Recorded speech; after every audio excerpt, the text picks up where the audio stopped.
Yeah, the main conclusion is that the device improves exercise tolerance, exercise capacity in patients with heart failure with reduced ejection fraction. And that is important. The improvement is significant, and those patients suffer from dyspnea, and that can be improved, and the exercise capacity can be improved significantly.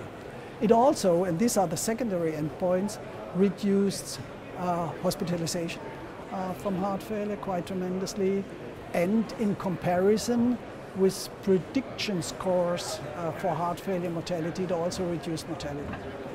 Main point, exercise capacity. CCM is a device-based therapy, and the device consists of an impulse generator, which is implanted like a pacemaker, and it has 3 leads. 1 goes to the atrial septum for sensing, and 2 go to the right ventricular part of the interventricular septum.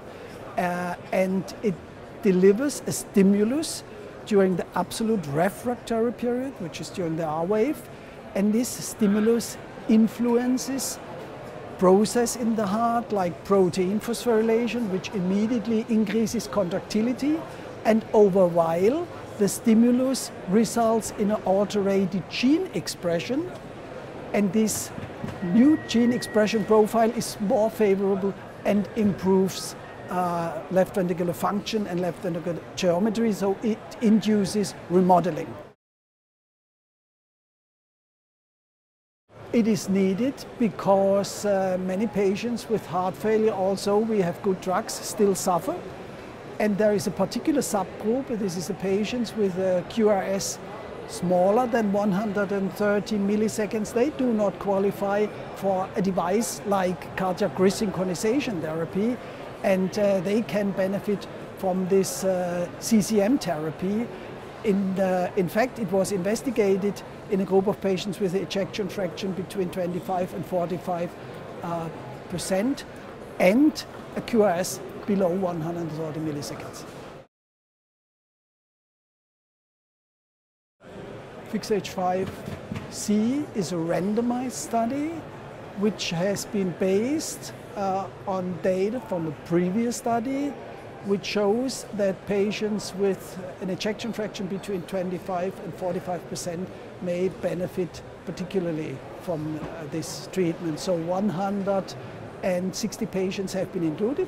They have been randomized in a 1-to-1 fashion, optimal medical therapy, where there's cardiac contractility modulation, and then there was a follow-up, and then both groups, of course, were compared, and in this comparison we show the improvement in exercise tolerance measured by peak VO2, which is the gold standard, and also in Minnesota Living with Heart Failure questionnaire, so the patients do better.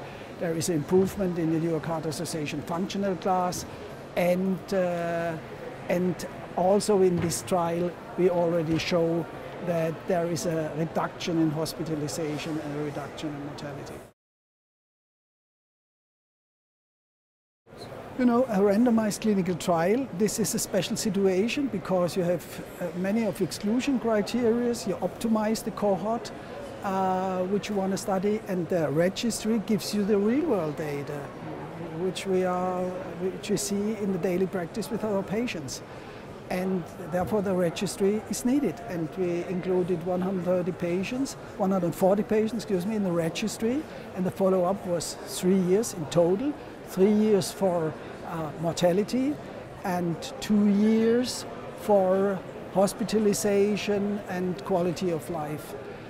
And what we observed in this real-world scenario was a significant reduction in hospitalization for cardiac reasons of 75%. How did we do this? We compared the period before the treatment with the period after induction of the treatment, and the event rate dropped from 1.2 to 0.35, which is a significant improvement.